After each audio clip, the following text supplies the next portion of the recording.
코너 노르가즘 정의당 노회찬 원내대표 나오셨습니다. 안녕하십니까? 안녕하십니까? 자, 이슈가 많습니다. 대표님이 좋아할 만한 이슈가 아주 넘쳐나요. 예, 공장이 좋아할 주문이 많은 거죠. 요거는 저희가 따로 다루진 않았는데 대표님 나오시면 얘기를 잠깐 해볼까 해서 남겨둔 아이템입니다. 그러니까 여자 팀 추월 스케이팅 관련해가지고 사실 말들이 많습니다. 예. 많고 이틀 사이에 아주 대단한 분량의 댓글이나 관심들이 폭주하고 있는데 요 사안 어떻게 보십니까? 예, 굉장히 안타까운 현상인데요. 결국에 일단 빙상연맹에 모든 분이 다 고생도 하고 수고도 많이 하시는데 일부 고질적인 문제가 있는 것 같아요. 부회장 말씀하시는 겁니까?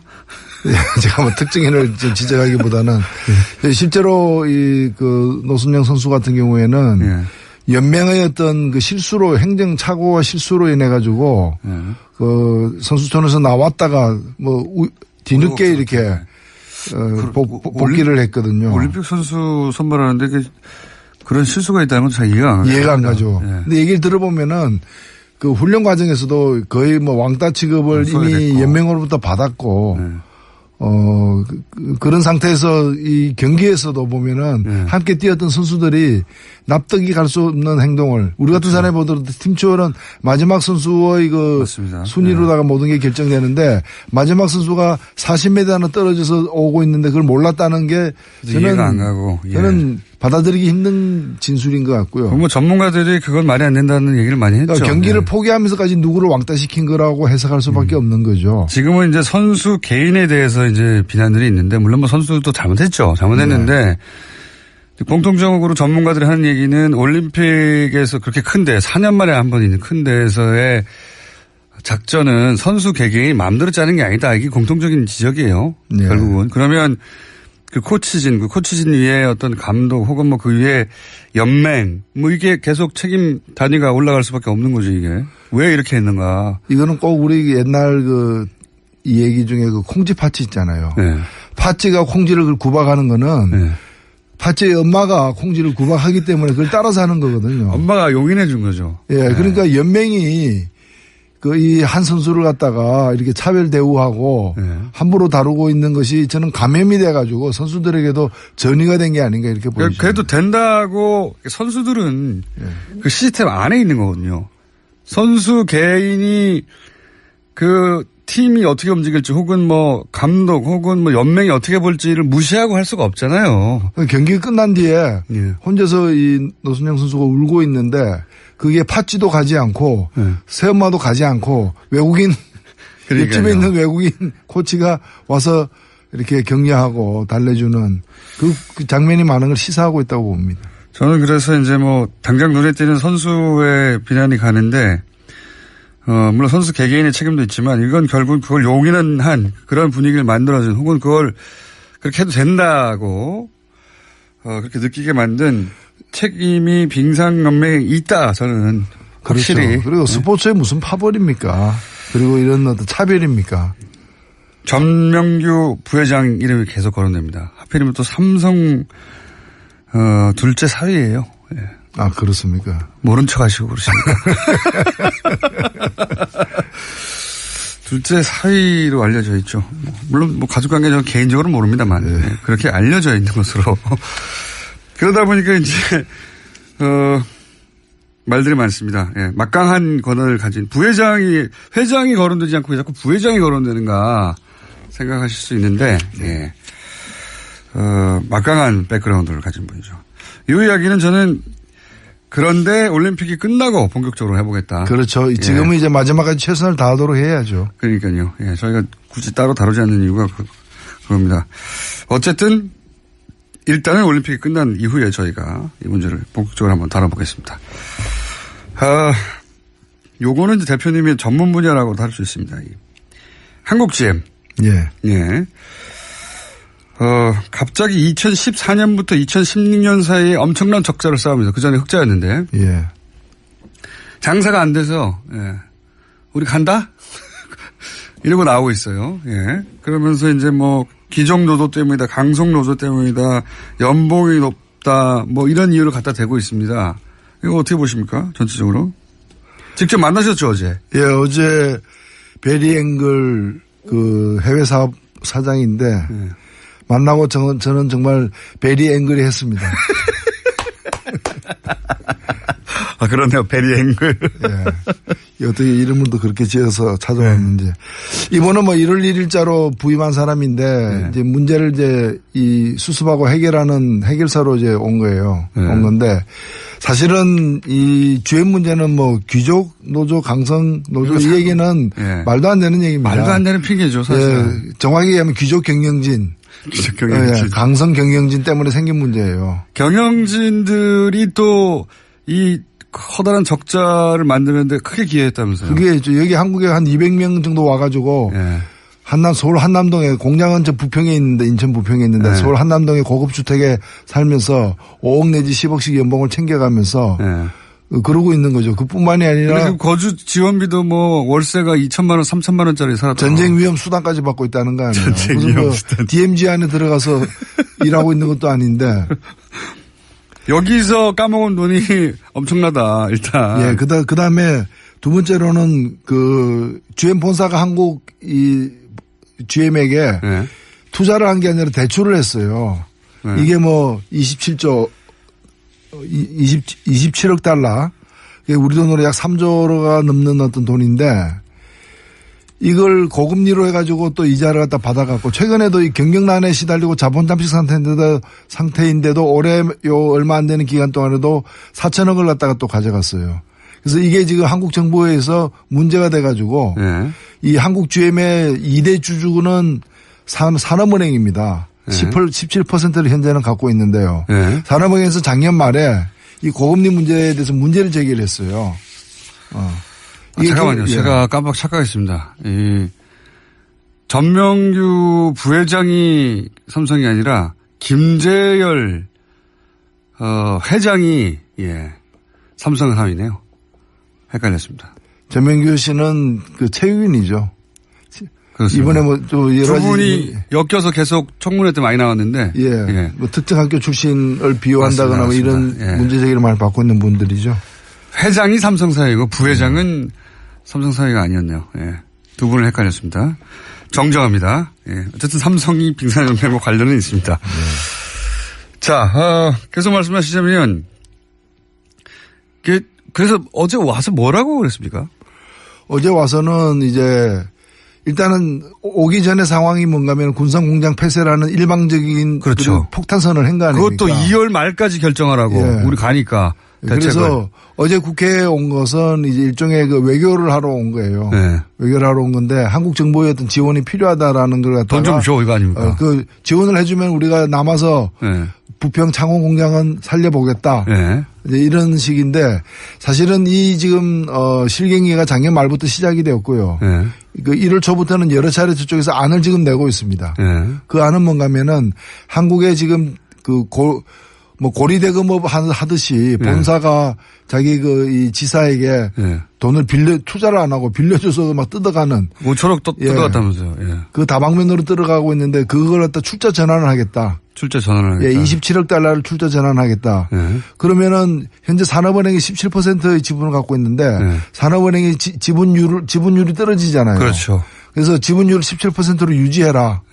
그러려면 산업은행이 돈을 더 투자해야 된다는 거죠. 그렇죠. 계산해 보면은 여기서 한 5천억 정도의 추가 투자를 산업은행에 대한 한국에 대한 추가 투자를 요구를 한 겁니다. 5천억. 자기들은 이미 뜯어간 이자로 뜯어간 사실은 한국지면 줄 필요가 없는 돈을 뜯어갔으면서 그걸 추가로 돈을 드리는 게 아니라 그걸 출자 전환하고 그죠? 출자 전환을 하고 남은 뭐 빚들을 그리고 한국 정부는 산업은행이 사실 한국 정부랑 마찬가지죠. 5천억 더 내놓고 거기에. 그러니까 새 돈을 내놓는 게 아니라 이미 들어와 있는 그렇죠. 돈을 갖다가 이제 그게 앞으로 이자를 안 받아가겠다는 뜻 이외에는 아무 뜻도 아닙니다. 새로운 돈이 들어오는 게 아니죠. 투자하는 게 아니고. 그 대신에 이제 자기가 신차 두 종을 배정을 하겠다. 이 신차 두 종을 갖다가 그 개발하는데 앞으로 한 2년 이상 걸리는데 2년 내지 4년 걸리는데 여기에 들어가는 돈이 자기들 계산으로 한 25억 이상이 되는 돈이 들어간다는 거예요. 그래서 그에 또 걸맞는 또 추가 투자를 갖다가 산업은행 등이 네. 해달라. 자기들은 돈을 안 내고 산업은행이 돈 내라는 또 겁니다. 세금 지원도 네. 또 해달라. 그래서 이 두 가지를 다 합하면은 추가로 한국 정부가 한국이 1조 원 넘는 1조 원에 해당되는 돈을 갖다가 더 달라. 그겁니다. 그러면은 창원하고 이 부평 공장을 유지하는데 과거에 한때 우리나라 GM이 제일 많이 생산할 때는 120만 대. 그전에는 2014년까지는 평균 100만 대 연간 생산을 했는데 앞으로 이제 50만 대 수준으로 낮춰가지고 두 공장에서 50만 대 수준의 생산을 계속할 테니까 1조 원 내놔라. 지금 그 배팅을 하고 있는 거죠. 그런 거죠. 뭐 1조 원 내놓고 이렇게 떠나면서는 만약에 떠난 결정을 한다면 돈을 안 줬어 우리가 적자라 써란다고 이제 핑계도 되는 거고요. 그 얘기는 어제 분명히 했습니다. 자기들은 한국에 남고 싶다라고 여러 차례 얘기하면서 계속 적자가 발생할 시에는 자기들이 여기 남는 것은 불가능하다. 마치 이제 떠나는 게 아니라 남는 것이 불가능하다. 남는 것이 불가능하다. 그러면서 제가 알고 있는 미국의 페어팩스에 3천억짜리 투자를 해요. 미국에는 또 공장을. 여기 폐쇄하고 거기다 사실상 옮기는 거랑 마찬가지입니다. 거기 빼가지고. 그러니까 기본적으로 미국도 트럼프도 급하지 않습니까 지금. 세계로 떠났던 미국의 자동차가 돌아오고 있다. 이런 광고를 하고 싶어 하고 실제 GM이 미국으로 돌아온다고 막 광고하고 있어요. 트럼프는. 사실 이거 돌아가는 게 아니거든요. 그러니까 트럼프가 최근에 트위터에다가 한국 군사공장의 폐쇄 소식을 전하면서 이제 GM이 디트로이트로 군산공장이 뒤에 디트로이트로 돌아오고 있다고 했는데 사실은 이 설비라가는 물량이 돌아가는 게 아니에요. 어찌 보면 한국에 있는 군사공장에서 생산하던 걸 이제까지 줄여왔는데 글로벌 경영을 하는 GM이 곳곳에서 여러 가지 기술 자기들의 품질의 문제 가격의 문제 때문에 열세를 면치 못하고 있어요. 경영 실패예요. 그것 때문에 자기 사업장이 해외에서 줄어들고 있는데 마치 이것이 줄어들어서 미국으로 오는 것처럼 거짓말을 하는 거죠. 광을 파는 거죠. 광을 팔면서 아마 GM은 거기도 장사를 하고 있을 거예요. 우리가 말씀하신 자체 문제 때문에 돌아가는 건데 트럼프 대통령이 광고할 기회를 주고 대신 미국에서도 세제 혜택이나 뭐 돈을 받겠죠. 왜냐하면 트럼프 대통령도 지방선거가 급하니까 중간선거가 한국에는 또 동시에 이렇게 돈 안 주면 떠난다 협박하는 거고. 그렇습니다. 정확한 얘기입니다. 돈 줘도 떠날 것 같아요 저는. 한 2년 있다가 한 1, 2년 있다가 호주에서도 그렇게 해가지고 지원했는데 나중에 떠나버렸잖아요. 그렇기 때문에 이제 이 투자에 대한 확약서를 사실 받아야 된다는 얘기도 많습니다. 우리가 이제 일단은 먼저 제기되고 있는 어제 제가 이제 이 베리앵걸 씨에게 얘기를 했습니다. 당신들이 국회에 찾아온 거는 환영하는데 군산 공장 폐쇄하기 전에 찾아왔어야 됐다. 그렇죠. 그래가지고 자기들이 어려움이 있다면 이런 어려움이 있는데 같이 해결하자라고 얘기를 했었어야 됐다. 너무 늦었다. 또 두 번째는 뭔가 하면은 당신들이 여러 의혹이 있다. 어제 그 사람들이 와가지고 노조가 어떻고 이런 얘기 한마디도 안 했어요. 안 통하니까. 안 통하는 거죠. 아니 그 20년 근무해가지고 300만 원 받고 있는데 노조 얘기를 뭐 하랍니까? 아니 자기 임원들 집값만 월세가 3천만 원이었다는데요. 그러니까요. 그래서 여기 어제 와가지고 와온 사람들에게 제가 이거 공동조사단을 만들자. 14단을. 그래서 지금 제기되고 있는 의혹이 뭔가 하면은 GM 본사 내지 다른 해외 공장에서 만든 부품을 우리나라에 보내가지고 완성차 만드는 부분도 있어요. 이때 부품을 갖다 값을 엄청 올려가지고. 그렇죠. 한국 사업장에서 돈을 더 많이 지불하도록 만드는 거. 한국 GM이 손해를 보게 만들고 있죠, 계속. 그 다음에 연구개발했다고 기술을 갖다 갖고 오면서 그렇죠. 연구개발하는데 든 돈을 부풀려가지고 뜯어내는. 미국에서 개발하고 있는데 개발비는 우리나라에 된다든가. 그렇죠. 그런 것도 있고요. 그것도 부풀려가지고. 그 다음에 이제 고금리 대출. 완전 말이 안 되는 거죠, 진짜 이거는. 아니, 형제간에 돈 빌려줘 놓고 거기다가 일반인보다 더 많은 이자를 뜯어내는 그런 식인 거죠. 동생이 은행에서 좋은 조건으로 대출받고 있는데 형이 돈을 빌려주고 고금리로 땡겨가는 거예요. 그러니까 아버지가 아들 대학교 등록금을 내면서 그럼 본인이 아버지가 낼 수 있는 거잖아요. 근데 그렇게 안 하고 빌려주는 형식을 취해야 돼. 그다음에 이걸 고금리로 해가지고 은행보다 더 훨씬 비싸게. 더 비싸게 하는. 그래서 악덕 아버지인 거죠. 악덕 아버지. 그래서 이 아들이 내지 않아도 될 돈을 마구 뜯어가면서 아들을 빚 때문에 얹힌 겁니다, 지금 현재. 그래서 제가 이걸 그래서 적자라고. 이 조사를 하는데 노조라거나 다른 주주들, 예. 투자자들도 포함해서 산업은행과 함께 예. 그 한국 GM 경영진과 함께 심사를 하자라고 이제 제안을 했어요. 그랬더니 답변이 뭔가 하면은 산업은행하고 자기들이 이 제3자 기관에다가 맡겨서 실사하겠다는 거예요. 그러면서 그 실사할 때 뭐를 실사할 것인지를 산업은행하고 협상하겠다는 거예요. 산업은행도. 산업은행이 자세를 똑바로 갖춰야 돼요. 과거에 론스타나 이렇게 먹튀들 사건들 보면 그쪽 이제 외국 자본만의 문제가 아니라 그 외국 자본이 요구하는 것을 받아주고 거기 보조를 맞춰주고 이익을 공유하거나 하는 소위 검은머리 외국인들이 있었거든요. 그러니까 이런 그 외국 자본들이 우리나라 시스템을 마음대로 할 수 없으니까 그 한국 시스템 내에서 그들을 도와주는 사람들이 꼭 있었어요. 잘 드러나지 않는.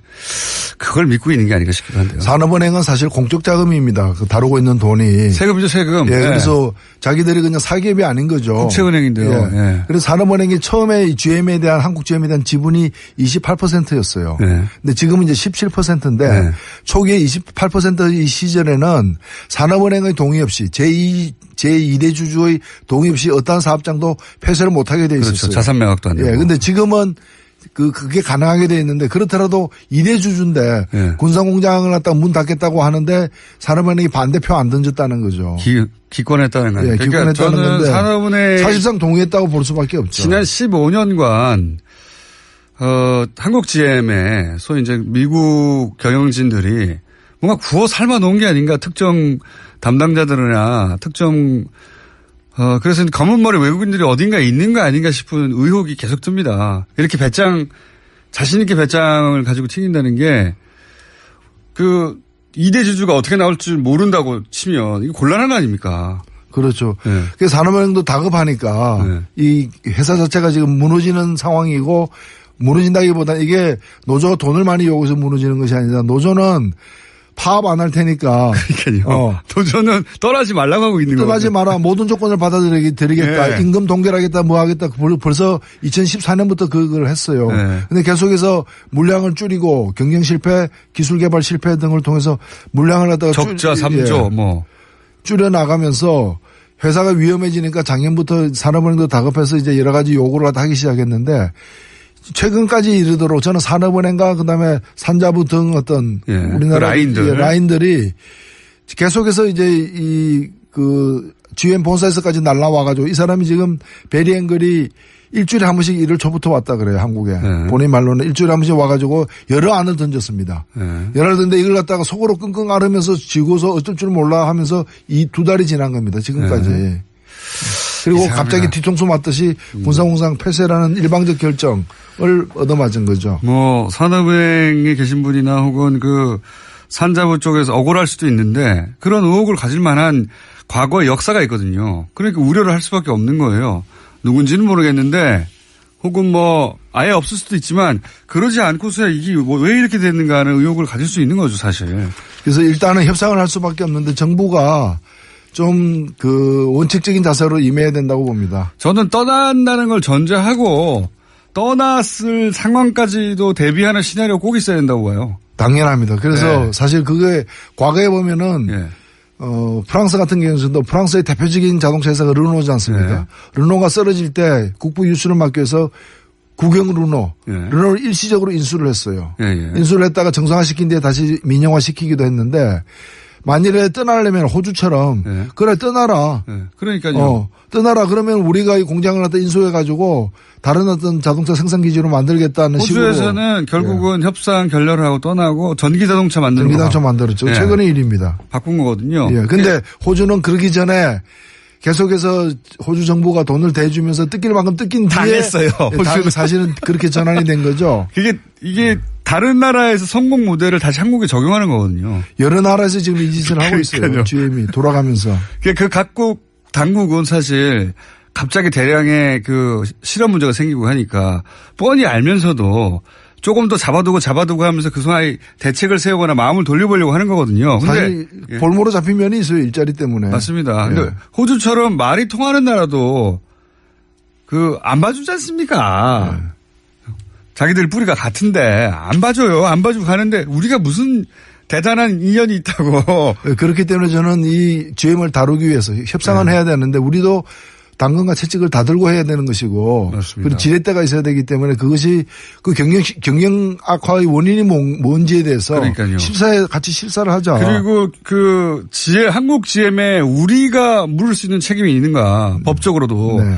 굉장히 강력하게 연구해 봐야 된다고 봅니다. 한국 GM이 물론 이미 걔네들의 어떤 변호사를 통해서 왜냐하면 오랫동안 진행된 계획이니까요. 다른 나라에서 빠져나올 때 법률 검토를 다 하고 나왔듯이 여기도 법률 검토를 많이 돼 있겠지만 우리도 최고의 법률진을 투입해 가지고 GM의 책임을 물 수 있는 게 뭔지 GM이 그냥 떠나면 안 되는 방식 어떤 문제점을 막 찾아야 된다 봅니다. 저는 거기 돈을 한국에서 뜯어갈 때 문제점이라든가. 그건 사실 굉장히 많습니다. 이제까지 국회에서도 그 네. 부분과 관련해 가지고 GM 한국 사장, 네. 가스M 사장을 갖다가 증인으로 작년 국감에서도 네. 채택하려고 했던 이유가 바로 그 문제예요. 네. 근데 그때 일부 언론들이 열심히 하는 기업들을 왜 국감에 불러 세우냐. 그 언론들을 조사해야 되고요, 다시. 이것도 오랫동안 우리나라에서 들어왔다가 빠져나가는 해외 자본들이 해왔던 패턴이 있고 그때마다 그런 해외 자본들을 도와준 국내 세력이 있는데 이번에 아주 제대로 밝혀내야 된다. 그렇죠. 이게 지금 사실 전형적인 먹튀에 해당됩니다. 전형적이죠. 네, 먹고 튀는데 그냥 튀지 않고 먹고 이제 튀어야 될 상황에 밥상 한 번 더 차려달라. 그렇죠. 마저 먹겠다. 예. 한 번 더 먹겠다. 이제 그런 그렇죠. 기세로 지금 덤벼들고 있는 측면이 있습니다. 내가 떠나면 니네 어렵잖아. 그 좀 더 줘 뭐라도. 그래서 요거 먹으면은 안 떠날 거야. 그럼 안 떠난다니까. 그래 놓고 좀 이따가 너무 어려워져서 이만 저는 갑니다. 그러고 확 가버리죠. 네, 호주에서 그랬으니까 이제 여기서도 할 수가 있죠. 그래서 우리 정부도 사실 그게 모르는 게 아닐 텐데도 이게 이제 무슨 실업 대책이나 후발 이 대응 대책을 세우고 나서 뭘 협상을 해야 되는데 그런 시간을 안 주려고 2월 말까지 하라고 하는 거죠 지금. 네. 예. 그래서 이제 정부가 여기 막 딸려가면서 그래 일단 돈 줄 테니까 가만히 있어. 남아줘. 이런 태도로는 이거 해결이 안 된다고. 돈 뜯기고 또 도망간다. 예. 그리고 2월 말까지면 기존에 자기들 빌려준 돈. 예. 빌려준 돈의 상당 부분을 또 갚아야 되는 만기이기도 합니다. 그러니까요. 예, 딱 맞춰가지고. 그러니까 이제 자기들도 차마 그렇게 하기에는 속보이니까. 속보이니까 이제 2월 말까지 같이 처리하자라고 이제 하는 거죠. 이 GM 건을 GM 편을 드는 만약에 언론이 있으면은 주시하십시오. 이건 말이 안 되는 거거든요. 이건 보수나 진보를 떠나서 완전 먹튀예요. 그리고 그렇죠. 우리나라가 최초가 아니라 그런 연구 사례가 너무 많이 있어요. 해외에서 똑같은 패턴이에요. 여기서 GM을 편든다든가 눈여겨봐야 됩니다. 글로벌 호구가 되겠다는 거죠. 단순히 호구가 되겠다는 게 아니라 뭔가 이해관계가 연결돼 있다든가 그렇지 않은 곳에 그럴 수 없는 거거든요. 여기 대해서 갑자기 이런 말도 합니다. 보수 진영에서는 거 봐라. 이게 이제 그동안 뭐 했냐. 이건 진짜 말이 안 된다고 보고.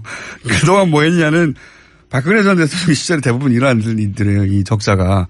그 말은 말이 안 되는데 이런 얘기 하지 않습니까? 이런 식의 GM 경우도 포함하여 미국 쪽에서 오늘 계속 통상 압박이 있지 않습니까? 네. 이게 이제 동맹, 예? 트럼프가 통상에서는 동맹 없다, 무역에서는 동맹 없다고 하는데 그 이유를 우리 보수에서는 우리가 미국하고 북한 문제 보조를 잘 못 맞춰가지고 지금 미국이 심통이 나서 그런다는 식으로 공격하거든요. 이 공격은 들어보셨어요? 그렇기 때문에 우리가 이거 정경을 분리해가지고 정치는 안보, 외교 안보는 외교 안보고 네. 그다음에 경제는 경제대로 풀겠다. 네. 그 얘기는 뭔가 하면 외교 안보상 동맹이지만 네. 경제에서는 우리를 동맹 취급 안 하고 있으니까. 그렇죠. 안 한다고 했으니까. 안 하고 있으니까 우리도 그러면은 같은 방식으로 대하겠다. 그렇죠. 그렇게 나오고 있는 건데. 그리고 잘하는 거예요. 네. 왜냐하면 일본 같은 경우에는 이번에 철강 문제만 하더라도 일본은 규제에서 뺐습니다. 네.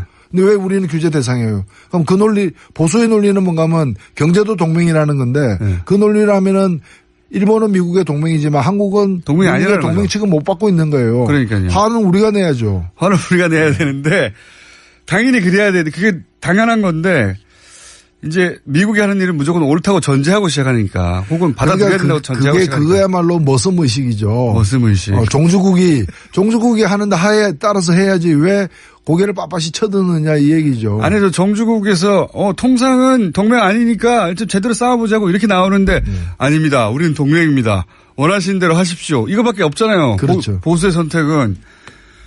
그러니까 지금 정부가 잘못해가지고 승질이 나니까 동맹 아니라고 하는 거다. 이런 식으로 대응하는. 말도 그러니까 안 되는 저는 홍준표 대표 뭐 하는지 모르겠어요.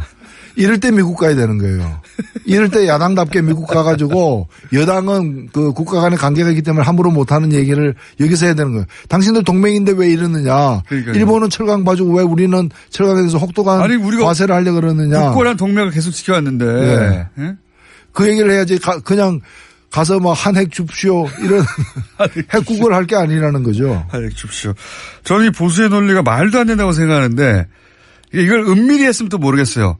대놓고 말하잖아요. 동맹 아니라고 경제에서는. 통상은 동맹 아니라고 대통령 입으로 계속 말하는데 여러 나라에 대해서 우리나라를 포함해서. 그런데 우리가 동맹인데 어떻게 똑같이 상대할 수 있느냐 대응할 수 있느냐 이게 말이 됩니까? 이게 뭐 대한민국이 미국을 먹여 살리기 위해서 존재하는 것처럼 얘기를 해서는 안 되죠. 자, 마지막 이야기 하나만 해볼까요? 서울시장 선거 어떻게 될 것 같으십니까? 안철수 대표 출마할까요? 안철수 대표 출마하면 노회찬 대표 출마합니까? 1대1로 하면 이기죠, 제가. 꼭 그걸 제가 뭐 얘기해야 합니까?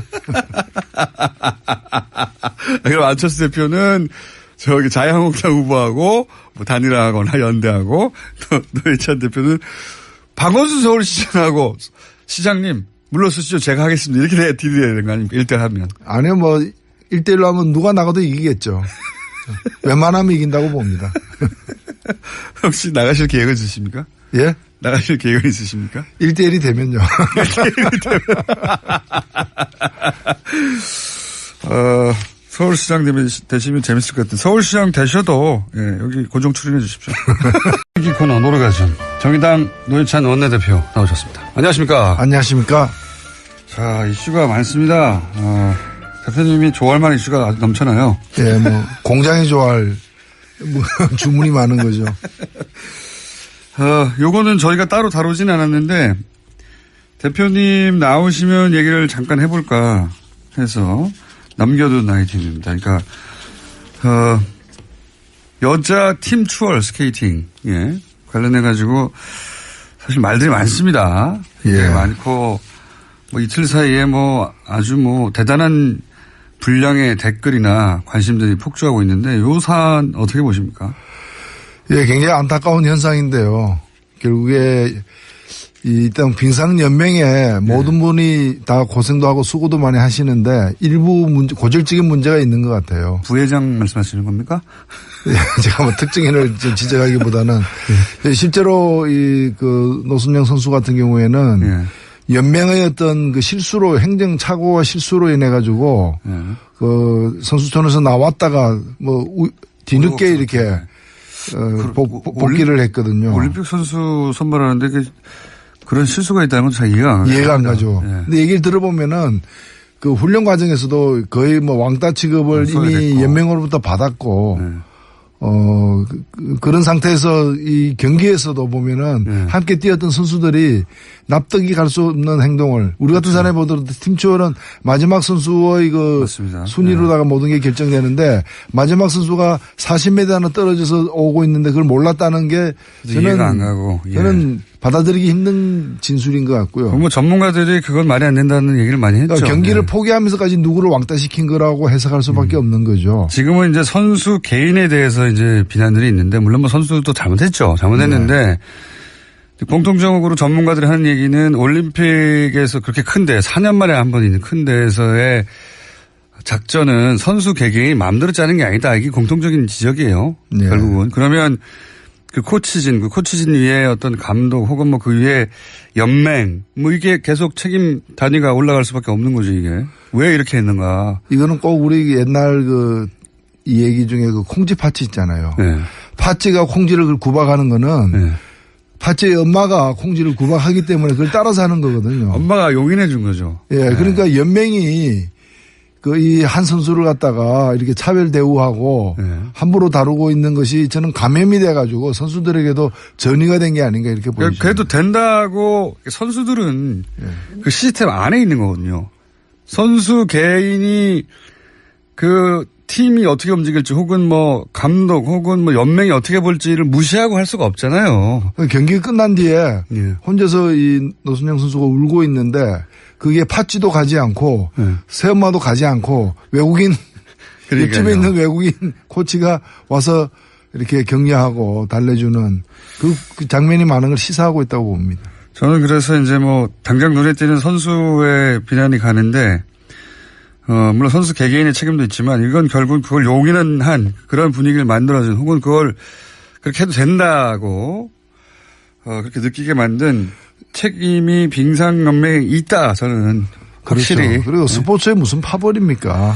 그리고 이런 어떤 차별입니까? 전명규 부회장 이름이 계속 거론됩니다. 하필이면 또 삼성 둘째 사위예요. 예. 아 그렇습니까? 모른 척 하시고 그러십니까? 둘째 사위로 알려져 있죠. 물론 뭐 가족관계 저는 개인적으로 모릅니다만 네. 그렇게 알려져 있는 것으로. 그러다 보니까 이제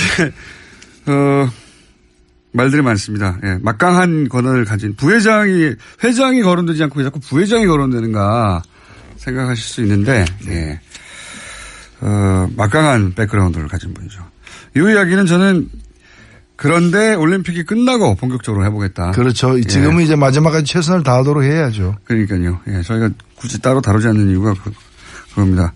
어쨌든 일단은 올림픽이 끝난 이후에 저희가 이 문제를 본격적으로 한번 다뤄보겠습니다. 요거는 이제 대표님의 전문 분야라고 다룰 수 있습니다. 한국 GM. 예. 산업은행이 사실 한국 정부랑 마찬가지죠. 5천억 더 내놓고 거기에. 그러니까 새 돈을 내놓는 게 아니라 이미 들어와 있는 그렇죠. 돈을 갖다가 이제 그게 앞으로 이자를 안 받아가겠다는 뜻 이외에는 아무 뜻도 아닙니다. 새로운 돈이 들어오는 게 그러니까 아니죠. 투자하는 게 아니고. 예. 그 대신에 이제 자기가 신차 두 종을 배정을 하겠다. 예. 이 신차 두 종을 갖다가 그 개발하는데 앞으로 한 2년 이상 걸리는데 2년 내지 4년 걸리는데 여기에 들어가는 돈이 자기들 계산으로 한 25억 이상이 되는 돈이 들어간다는 거예요.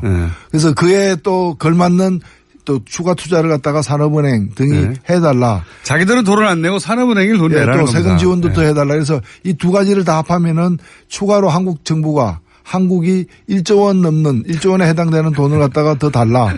그겁니다. 그러면은 창원하고 이 부평공장을 유지하는데 과거에 한때 우리나라 GM이 제일 많이 생산할 때는 120만 대. 그전에는 2014년까지는 평균 100만 대 연간 생산을 했는데 앞으로 이제 50만 대 수준으로 낮춰가지고 두 공장에서 50만 대 수준의 생산을 계속할 테니까 1조 원 내놔라. 지금 그 배팅을 하고 있는 거죠. 그런 거죠. 뭐 1조 원 내놓고 이렇게 떠나면서는 만약에 떠난 결정을 한다면 돈을 안 줬어 우리가 적자라 써란다고 이제 핑계도 되는 거고요. 그 얘기는 어제 분명히 했습니다. 자기들은 한국에 남고 싶다라고 여러 차례 얘기하면서 계속 적자가 발생할 시에는 자기들이 여기 남는 것은 불가능하다. 마치 이제 떠나는 게 아니라 남는 것이 불가능하다. 남는 것이 불가능하다. 그러니까 이제 그러면서 제가 알고 있는 미국의 페어팩스에 3천억짜리 투자를 해요. 미국에는 또 공장을 여기 폐쇄하고 거기다 사실상 옮기는 거랑 마찬가지입니다. 거기 빼가지고. 그러니까 기본적으로 미국도 트럼프도 급하지 않습니까 지금. 그 세계로 떠났던 미국의 자동차가 돌아오고 있다. 이런 광고를 하고 싶어 하고 실제 GM이 미국으로 돌아온다고 막 광고하고 있어요. 트럼프는. 사실 이거 돌아가는 게 아니거든요. 그러니까 트럼프가 최근에 트위터에다가 그 한국 군사공장의 폐쇄 소식을 전하면서 이제 GM이 디트로이트로 군산공장이 뒤에 디트로이트로 돌아오고 있다고 했는데 사실은 이 설비라고 하는 물량이 돌아가는 게 아니에요. 어찌 보면 한국에 있는 군사공장에서 생산하던 걸 이제까지 줄여왔는데 글로벌 경영을 하는 GM이 곳곳에서 여러 가지 기술 자기들의 품질의 문제 가격의 문제 때문에 열세를 면치 못하고 있어요. 경영 실패예요. 그것 때문에 자기 사업장이 해외에서 줄어들고 있는데 마치 이것이 줄어들어서 미국으로 오는 것처럼 거짓말을 하는 거죠. 광을 파는 거죠. 광을 팔면서 아마 GM은 거기도 장사를 하고 있을 거예요. 우리가 말씀하신 자체 문제 때문에 돌아가는 건데 트럼프 대통령이 광고할 기회를 주고 대신 미국에서도 세제 혜택이나 뭐 돈을 받겠죠. 네. 예. 왜냐하면 트럼프 대통령도 지방선거가 급하니까 중간선거가 한국에는 또 동시에 이렇게 돈 안 주면 떠난다 협박하는 거고. 그렇습니다. 정확한 얘기입니다. 돈 줘도 떠날 것 같아요, 저는. 한 2년 있다가, 한 1, 2년 있다가. 호주에서도 그렇게 해가지고 지원했는데 나중에 떠나버렸잖아요. 예, 그렇기 때문에 이제 이 투자에 대한 확약서를 사실 받아야 된다는 얘기도 많습니다. 우리가 이제 일단은 먼저 제기되고 있는 어제 제가 이제 이 베리 앵글 씨에게 얘기를 했습니다. 당신들이 국회에 찾아온 거는 환영하는데 군사한 공장 폐쇄하기 전에 찾아왔어야 됐다. 그렇죠. 그래가지고 자기들이 어려움이 있다면 이런 어려움이 있는데 같이 해결하자라고 얘기를 했었어야 됐다. 너무 늦었다. 또 두 번째는 뭔가 하면은 당신들이 여러 의혹이 있다. 어제 그 사람들이 와가지고 노조가 어떻고 이런 얘기 한마디도 안 했어요. 안 통하니까. 안 통하는 거죠. 네. 아니 그 20년 근무해가지고 300만 원 받고 있는데 노조 얘기를 뭐 합니까? 아니 자기 임원들 집값만 월세가 3천만 원이었다는데요. 그러니까요. 그래서 여기 어제 그 와가지고 와온 사람들에게 제가 이거 공동조사단을 만들자. 14단을. 그래서 지금 제기되고 있는 의혹이 뭔가 하면은 GM 본사 내지 다른 해외 공장에서 만든 부품을 우리나라에 보내가지고 완성차 만드는 부분도 있어요. 네. 이때 부품을 갖다 값을 엄청 올려가지고. 그렇죠. 한국 사업장에서 돈을 더 많이 지불하도록 만드는 거. 한국 GM이 네. 손해를 보게 만들고 있죠, 계속. 네. 그 다음에 연구개발했다고 기술을 갖다 갖고 오면서 그렇죠. 연구개발하는데 든 돈을 부풀려가지고 뜯어내는. 미국에서 개발하고 있는데 개발비는 우리나라에 된다든가. 네. 네. 갑자기 2014년부터 2016년 사이에 엄청난 적자를 쌓으면서 그 전에 흑자였는데. 예. 장사가 안 돼서, 예. 우리 간다? 이러고 나오고 있어요. 예. 그러면서 이제 뭐, 기종 노조 때문이다, 강성 노조 때문이다, 연봉이 높다, 뭐 이런 이유를 갖다 대고 있습니다. 이거 어떻게 보십니까? 전체적으로? 직접 만나셨죠, 어제? 예, 어제 베리 앵글 그 해외 사업 사장인데, 예. 만나고 저는 정말 베리 앵글이 했습니다. 아, 그러네요. 베리 앵글. 예. 어떻게 이름을 또 그렇게 지어서 찾아왔는지. 네. 이번은 뭐 1월 1일자로 부임한 사람인데, 네. 이제 문제를 이제 이 수습하고 해결하는 해결사로 이제 온 거예요. 네. 온 건데, 사실은 이 GM 문제는 뭐 귀족 노조, 강성 노조 이 얘기는 네. 말도 안 되는 얘기입니다. 말도 안 되는 핑계죠, 사실. 예. 정확히 얘기하면 귀족 경영진. 예, 강성 경영진 때문에 생긴 문제예요. 경영진들이 또 이 커다란 적자를 만드는데 크게 기여했다면서요. 그게 여기 한국에 한 200명 정도 와가지고 예. 서울 한남동에 공장은 저 부평에 있는데 인천 부평에 있는데 예. 서울 한남동에 고급 주택에 살면서 5억 내지 10억씩 연봉을 챙겨가면서 예. 그러고 있는 거죠. 그뿐만이 아니라 거주 지원비도 뭐 월세가 2천만 원, 3천만 원짜리 살았다. 전쟁 위험 수당까지 받고 있다는 거 아니에요. 전쟁 위험 수당. DMZ 안에 들어가서 일하고 있는 것도 아닌데. 여기서 까먹은 돈이 엄청나다, 일단. 예, 그 다음에 두 번째로는 그 GM 본사가 한국 이 GM에게 예. 투자를 한 게 아니라 대출을 했어요. 예. 이게 뭐 27억 달러. 우리 돈으로 약 3조가 넘는 어떤 돈인데 이걸 고금리로 해가지고 또 이자를 갖다 받아갖고 최근에도 이 경영난에 시달리고 자본 잠식 상태인데도 올해 얼마 안 되는 기간 동안에도 4천억을 갖다가 또 가져갔어요. 그래서 이게 지금 한국 정부에서 문제가 돼가지고 이 한국 GM의 2대 주주는 산업은행입니다. 17%를 현재는 갖고 있는데요. 산업은행에서 작년 말에 이 고금리 문제에 대해서 문제를 제기를 했어요. 잠깐만요. 제가 깜빡 착각했습니다. 이 전명규 부회장이 삼성이 아니라 김재열 회장이 삼성 사위네요. 헷갈렸습니다. 전명규 씨는 그 체육인이죠. 그렇습니다. 이번에 뭐 또 여러 두 분이 엮여서 계속 청문회 때 많이 나왔는데 예. 뭐 특정 학교 출신을 비호한다거나 뭐 이런 문제 제기를 많이 받고 있는 분들이죠. 회장이 삼성사회고 부회장은 삼성사회가 아니었네요. 예. 두 분을 헷갈렸습니다. 정정합니다. 예. 어쨌든 삼성이 빙산연맹과 관련은 있습니다. 자, 계속 말씀하시자면 그래서 어제 와서 뭐라고 그랬습니까? 어제 와서는 이제 일단은 오기 전에 상황이 뭔가면 군산공장 폐쇄라는 일방적인 그렇죠. 폭탄선을 한 거 아닙니까? 그것도 2월 말까지 결정하라고 예. 우리 가니까. 대책을. 그래서 어제 국회에 온 것은 이제 일종의 그 외교를 하러 온 거예요. 네. 외교를 하러 온 건데 한국 정부의 어떤 지원이 필요하다라는 걸 갖다가 돈 좀 줘 이거 아닙니까? 그 지원을 해주면 우리가 남아서 네. 부평 창원 공장은 살려보겠다. 네. 이제 이런 식인데 사실은 이 지금 실갱이가 작년 말부터 시작이 되었고요. 네. 그 1월 초부터는 여러 차례 저쪽에서 안을 지금 내고 있습니다. 네. 그 안은 뭔가면은 한국에 지금 고리대금업 하듯이 본사가 자기 이 지사에게 돈을 투자를 안 하고 빌려줘서 막 뜯어가는. 5천억 뜯어갔다면서요. 예. 그 다방면으로 들어가고 있는데 그걸 갖다 출자 전환을 하겠다. 출자 전환을 하겠다. 예, 27억 달러를 출자 전환하겠다. 그러면은 현재 산업은행이 17%의 지분을 갖고 있는데 산업은행이 지분율이 떨어지잖아요. 그렇죠. 그래서 지분율을 17%로 유지해라. 그러려면 산업은행이 돈을 더 투자해야 된다는 거죠. 그렇죠. 계산해 보면은 여기서 한 5천억 정도의 추가 투자를 산업은행에 대한 한국에 대한 추가 투자를 요구를 한 겁니다. 5천억. 자기들은 이미 뜯어간 이자로 뜯어간 사실은 한국지면 줄 필요가 없는 돈을 뜯어갔으면서 그걸 추가로 돈을 드리는 게 아니라 그걸 출자 전환하고 그죠? 출자 전환을 하고 남은 빚들을 그리고 한국 정부 다시 민영화 시키기도 했는데 만일에 떠나려면 호주처럼 그래 떠나라. 그러니까요. 떠나라 그러면 우리가 이 공장을 갖다 인수해가지고 다른 어떤 자동차 생산 기지로 만들겠다는 식으로. 호주에서는 결국은 협상 결렬을 하고 떠나고 전기자동차 만드는 전기자동차 만들었죠. 최근의 일입니다. 바꾼 거거든요. 근데 호주는 그러기 전에 계속해서 호주 정부가 돈을 대주면서 뜯길 만큼 뜯긴 뒤에 당했어요. 호주는 사실은 그렇게 전환이 된 거죠.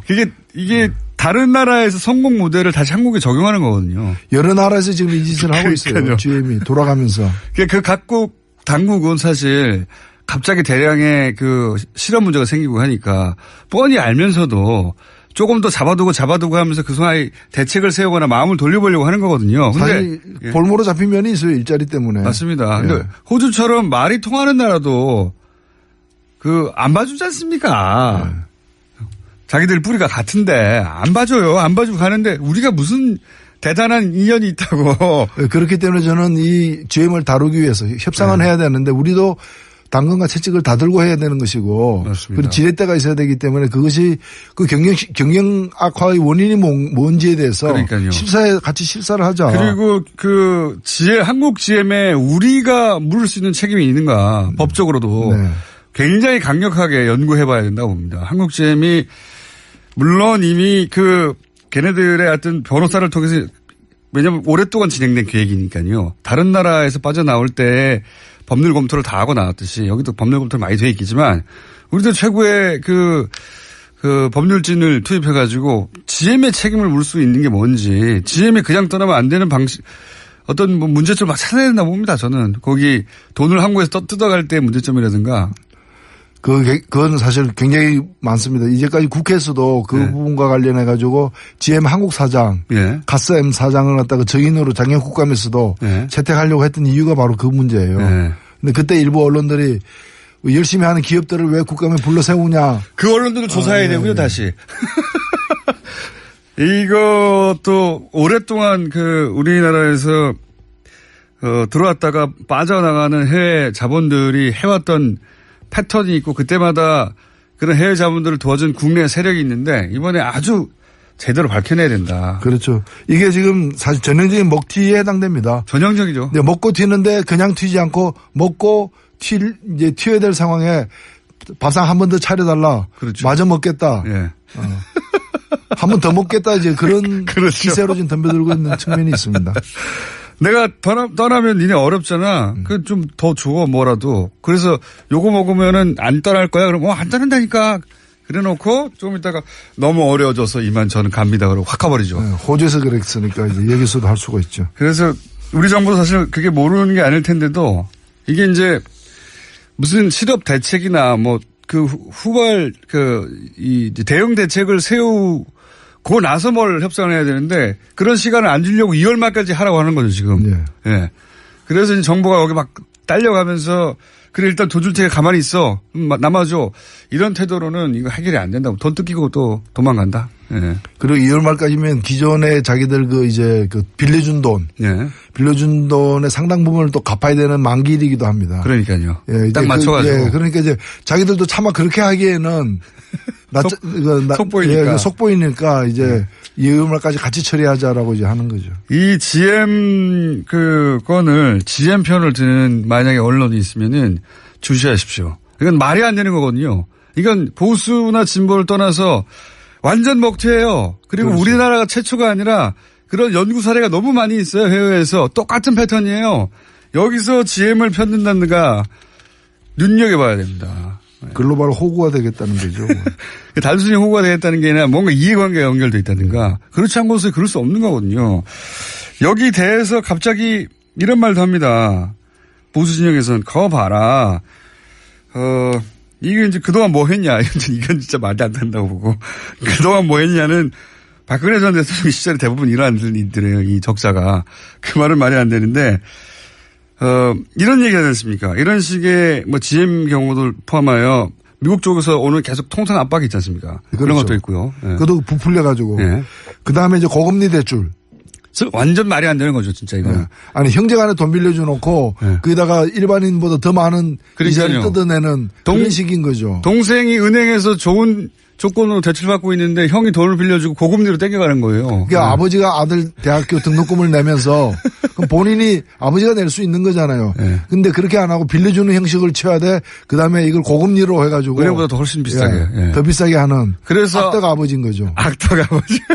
그래서 이 아들이 내지 않아도 될 돈을 마구 뜯어가면서 아들을 빚 때문에 얹힌 겁니다. 지금 현재. 그래서 제가 이걸 그래서 적자라고. 이 조사를 하는데 노조라거나 다른 주주들 투자자들도 포함해서 산업은행과 함께 그 한국 GM 경영진과 함께 심사를 하자라고 이제 제안을 했어요. 그랬더니 답변이 뭔가 하면은 산업은행하고 자기들이 이 제3자 기관에다가 맡겨서 실사하겠다는 거예요. 그러면서 그 실사할 때 뭐를 실사할 것인지를 산업은행하고 협상하겠다는 거예요. 산업은행도. 산업은행이 자세를 똑바로 갖춰야 돼요. 과거에 론스타나 이렇게 먹튀들 사건들 보면 그쪽 이제 외국 자본만의 문제가 아니라 그 외국 자본이 요구하는 것을 받아주고 거기 보조를 맞춰주고 이익을 공유하거나 하는 소위 검은머리 외국인들이 있었거든요. 그러니까 이런 그 외국 자본들이 우리나라 시스템을 마음대로 할 수 없으니까 그 한국 시스템 내에서 그들을 도와주는 사람들이 꼭 있었어요. 잘 드러나지 않는.